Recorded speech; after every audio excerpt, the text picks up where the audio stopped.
everybody, it's me, Taryn Eileen, and welcome back to our Nancy Drew Let's Play of The Last Train to Blue Moon Canyon. I haven't played for a bit, but I believe we are looking for the different gems around the train. I'm not sure what else, and so we're just gonna get on into here and look at our journal. Call Bess and George and see if they were able to find the manufacturer of Camille's dancing shoes. Find all the gemstones. Why did someone pull the emergency brake? Collect all the items. Oh, we need to find more of those coins to hopefully get the square.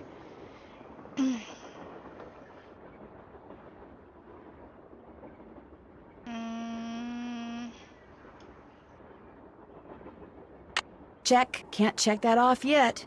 We need more of those slugs. Okay, go to the piano. He's still in there. Open the lock in the sleeping car. Find out if you're supposed to move that painting. Okay. So I guess call Bess and George. I wonder if that's like the last thing we did though.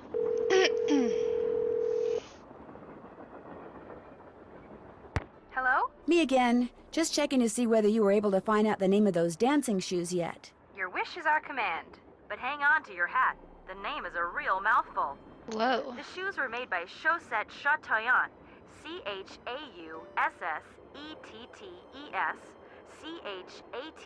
Chatoyantes. That's French for shimmering socks. Apparently, Whoa. if you were into dancing in the 1870s, that was the company to get your shoes from. Chaussette Chatillon. Got it. Thanks, guys. Thanks for letting us help. Talk to you soon. Remember, when in doubt, call. I forget what to do with the shoes. Use the long name that Bess and George came up with for the dancing shoes and try to give the dolls an order.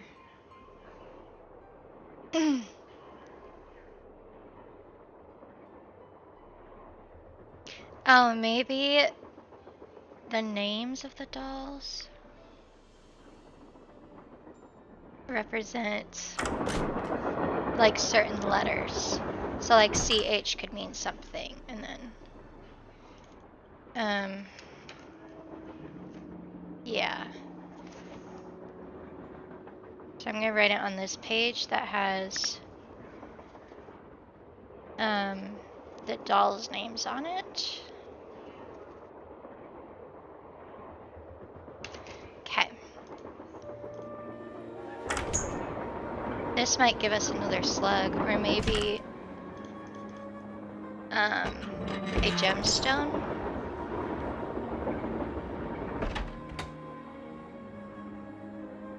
Okay. So we need a CH. So there's Chantilly Hildegard. But she can't go in two places at once.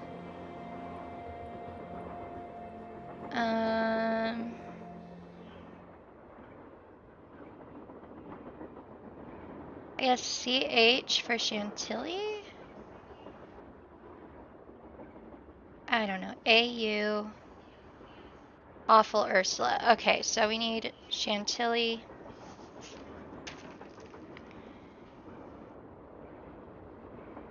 And Awful Ursula.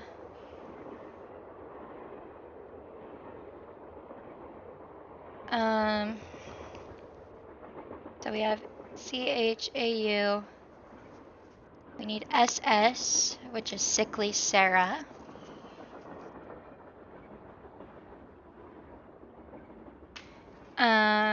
ET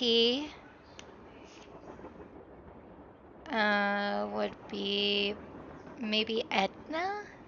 We don't have her last name. Or maybe it's just Edna and then a T. But then we have a TE.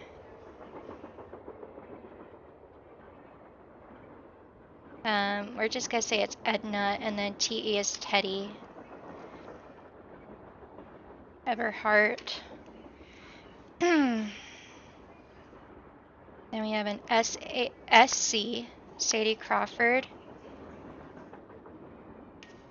Then we have an HA, which is Hagar. TO, which is Thomasina O'Neill.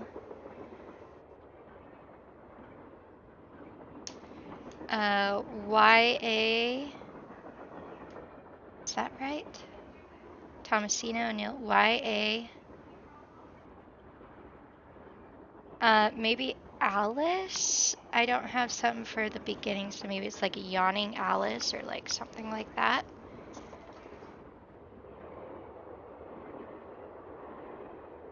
NT, Naughty Tina. And then ES, Eliza Sandberger. Hello, Posy May. Okay, so first we're going to start out with CH, which is Chantilly Hildegard. We have a picture, apparently. I took a picture. I don't want to take a picture. Delete. Yes. How do I go to different pictures that I have?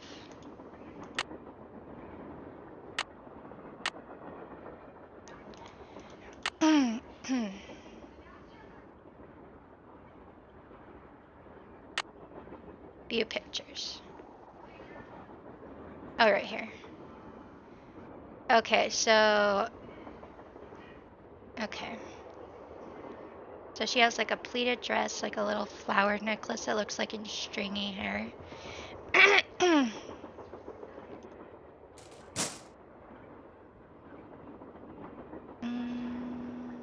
It's that first one.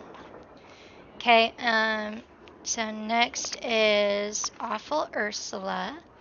She has red hair and a yellow dress.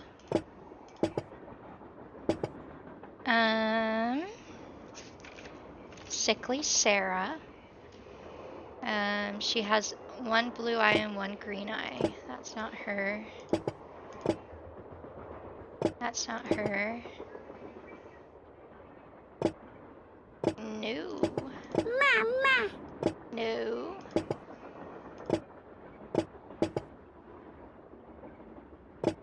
Oh, right here.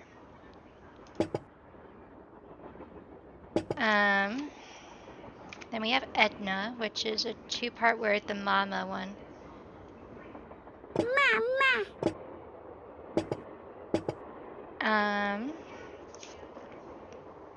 Teddy Eberhart. He was in a plaid box, and so I'm guessing this is him, because he has the plaid. Then we have Sadie Crawford. 2 left feet, or she's wearing no shoes. This one doesn't have any shoes, so I'm guessing it's her.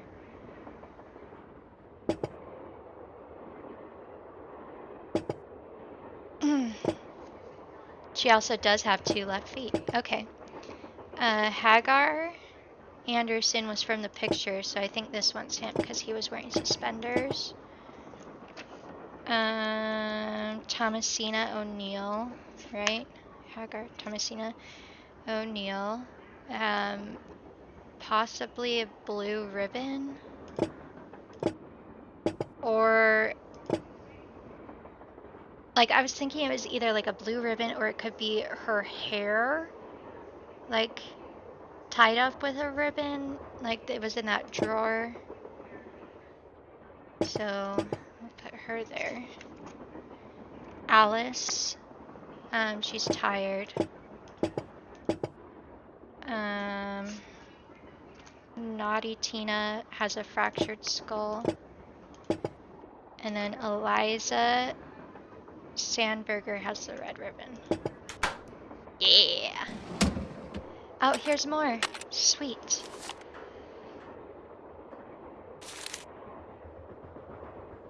that all I can look at? I can't look at this. box? Okay. Well, our next step... Let's go back in my notes. We need to get the square and the eagle.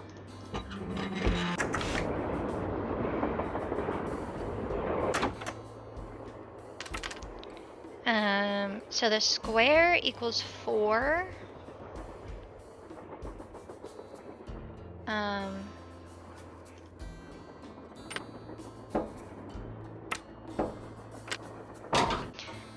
So we got that, and then we need the eagle, which is a 2. So is that a -2 or 2? It's a 2. Oh, first we need the duck. I thought we already had the duck. Well, if we put this here and this here, that should give us a 1. But I think we're using too many coins. I think we can only use a certain amount of coins.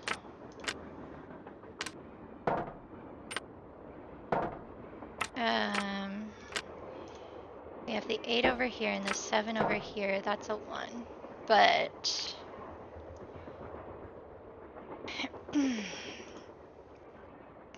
that won't work. Oh shoot, we lost the square.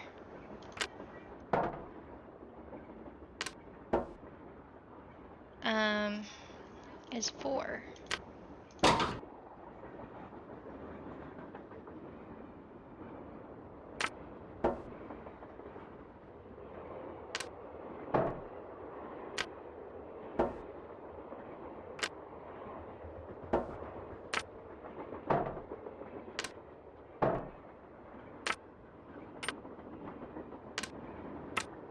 I feel like we need to like lock it in somehow.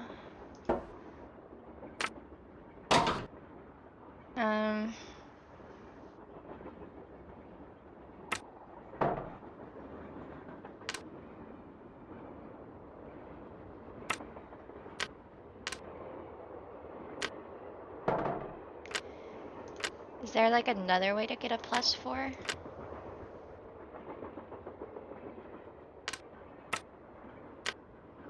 Oh, so does the 3 cause the... or does that reset it?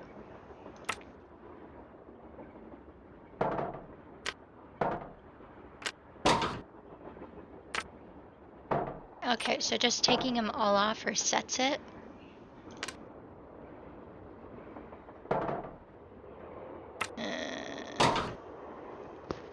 Let's see.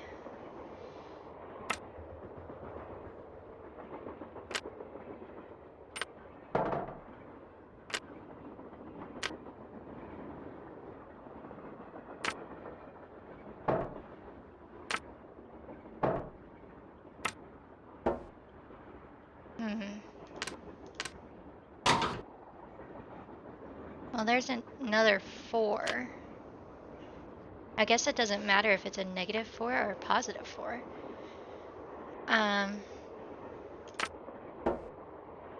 Oops, maybe. There! With any luck, I just opened the stove in the dining car. Sheesh. Okay. And I don't think we have enough to get the eagle yet.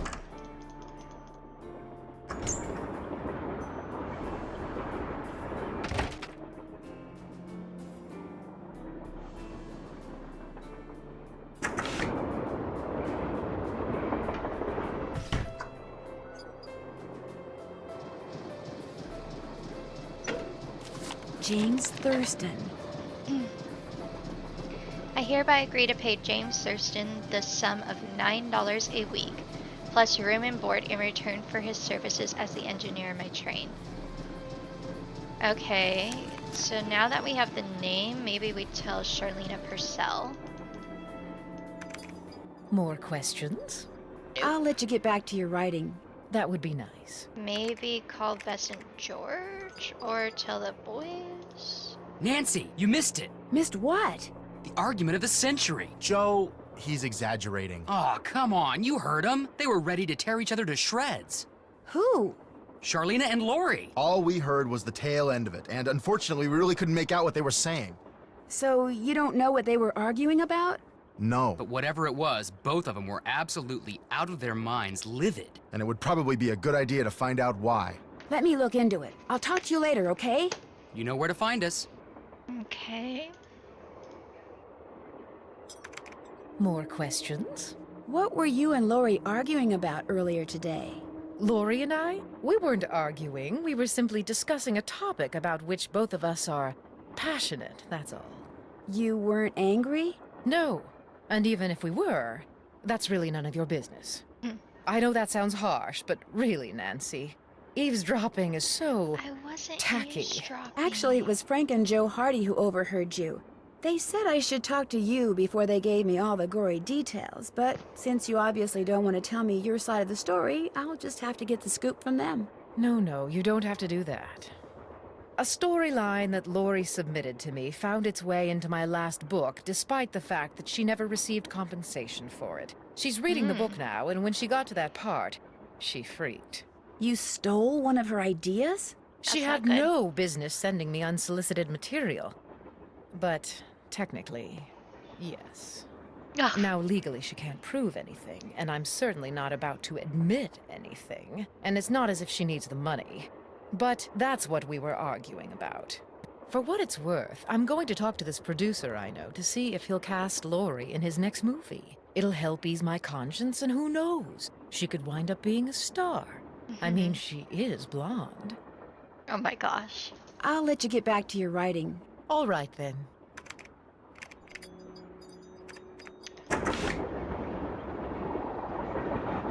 Okay. Let's try calling Bess. See if she can look up this guy's name. I already forgot what it was. Hello? Hi, Beth. Hey, what's going on? Charlena Nope. and Lori had this big, huge argument, and you'll never guess why. Lori called Charlena a hack. No, Charlena called Lori an airhead. no. Bess, she doesn't really want you to guess, okay? Tell us, Nan. Well, it seems that Lori sent Charlena a bunch of story ideas, one of which Charlena used in her latest book without telling or paying Lori. Charlena stole something Lori wrote? That's incredible. No, the fact that Lori wrote something that Charlena thought was worth stealing. That's what's incredible. It makes me think that Charlena is a lot more devious than she appears. Yeah, better keep an eye on her, Nan. I better Okay. go. We'll be right here. Yeah, washing the paint out of our hair. Maybe it says in my book. Tell Frank and Joe. I tried. I already talked to them, and Hey, how's guess it they have going? bigger news. I think I know the name of Jake Hurley's engineer. James Thurston. Great! What else do you know about him? Well, nothing. Good. Good. Yeah, finding out more about him will give us something to do. We'll look into it. Tino found one of John Gray's thermometers by the emergency brake handle and is getting ready to throw the book at him. John Gray threw the emergency brake? Why would he do that? Tino thinks it's because John's TV show is in danger of being canceled. But when I asked John, he told me his show was just picked up by a broadcast network. I still say there's less to all this than meets the eye, if you get my drift. I get your drift, Joe. I have lived with your drift for years. I am saddled with your drift. All right, all right. Talk to you later. If you need anything, just let us know. Okay. I'm done with that. Check. I'm done with that. Okay, so I know that we need to talk to Lori about the argument, and then also I'm thinking about talking to the ghost guy. Is his room? Yeah. What's up? Thanks for the Nope. chat. Come back anytime. Maybe we'll just like go like chat with everybody.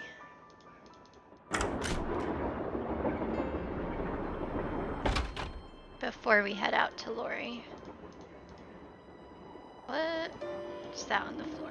That looks just like the stuff John Gray has his thermometers packed in. Ooh, What's going on? Tino. How come you told me you and Lori never went out, and she told me you did? Don't you ever stop asking questions? When people start answering them honestly, I do. I dumped her, okay?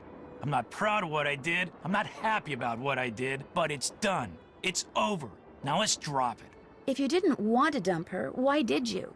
You are incredibly irritating, you know that? I dumped her because people said going out with her would make me look bad. Said she was a joke, that no one took her seriously. Said if I started hanging with her, no one would take me seriously. So I stopped calling. But you didn't stop caring. No. Now take a powder. I don't feel like talking anymore. Still don't feel like talking. I need to talk to you, though. You're the one who pulled the emergency brake.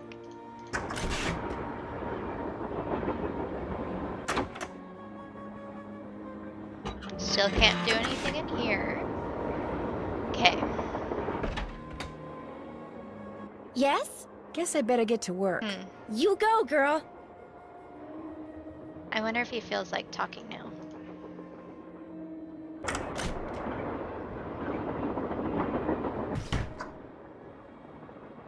What's in that letter?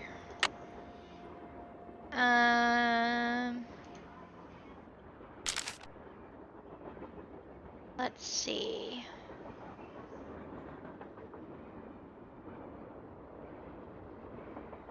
To obtain it, know that my travels have taken me all over this great countries. I wonder if these might be.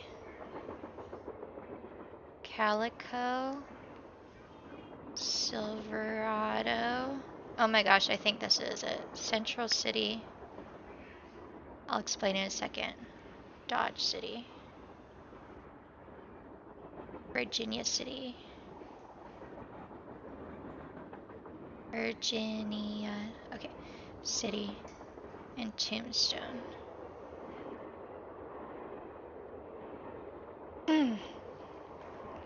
To locate the mine on my map, you'll need my projector. When it comes to placing the stones, you'll need to ask someone who holds them. Okay, so we found his name. We got Camille's dancing shoes.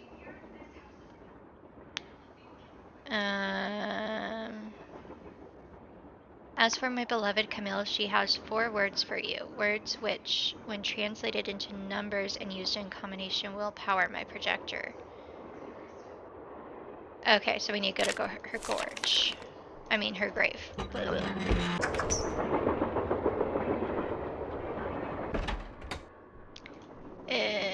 So I'm thinking this. I wonder if this has something to do with that list of cities Jake mentioned in his letter to Ruth. I'm so smart.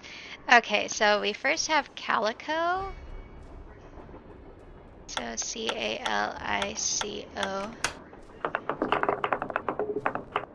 Then we have Silverado. Erado. Silverado. Okay. Central City. We have a C here. There's C. Okay. C. Central City. There we go. Oh. Central City. I spelled it wrong. Dodge City. D. Wrong one. Dodge City. Virginia City. VIR Ginny. Wrong way. Virginia City. And Tombstone. TOMBSTONE.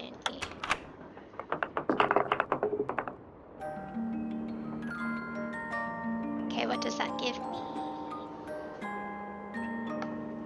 Guess I'm done. Strange. All that's left is a jumble of letters. N V R Z T B A A. Don't know what that means.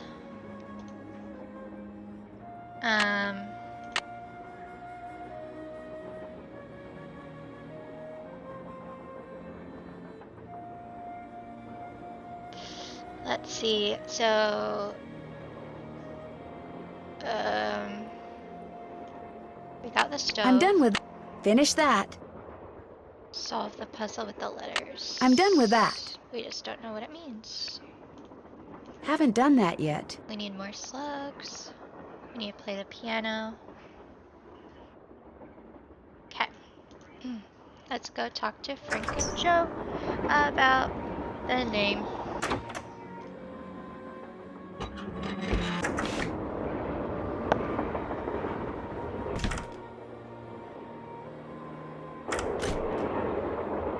Oh wait, I wonder if he's cooled off since we're here. See if he pulled the thing. Ah, I can't stay mad at a fellow detective. What do you need? You're the one who pulled that emergency brake, aren't you? Me? What, are you joking? You stole one of John Gray's thermometers and planted it at the scene. You're just some teenage nobody. I don't have to listen to this. You're right, you don't. Neither do the other passengers. But unless you give me a good reason not to, I think I'll tell them anyway. Look, maybe I was a little hasty, pointing a finger at the ghost guy like that. Maybe all those lies people have been spreading are starting to get to me. Maybe I thought it would help if I got a little positive press by solving a crime aboard a haunted train. Maybe I apologize. And, maybe you can see fit not to let any of this go beyond this room? Well, no harm done, I guess. Great. Well, what else can I do for you? Thanks for your help. Anything for a fellow detective. Okay.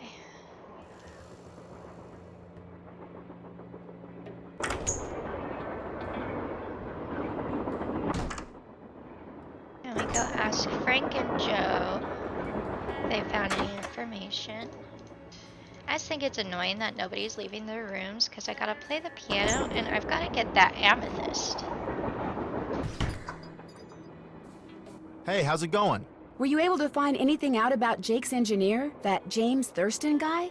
Good news and bad news. The good news is he had a wife in Copper Gorge, so he may have had children. The bad news is our internet service provider stopped providing before we could use our cell phones to find out anything else. That's okay. We can do more checking when we get to Copper Gorge. Right. Oh, are we gonna get there?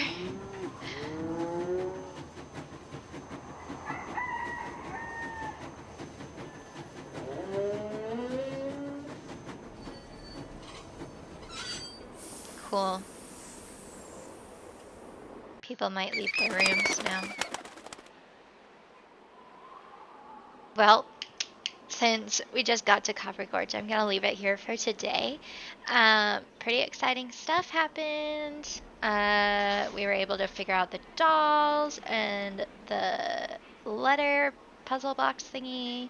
And we also figured out the name of the engineer and all this stuff. So, yeah, we're doing pretty good. But I hope you guys have a wonderful week. Have courage and be kind, and we shall see you all next time. Bye!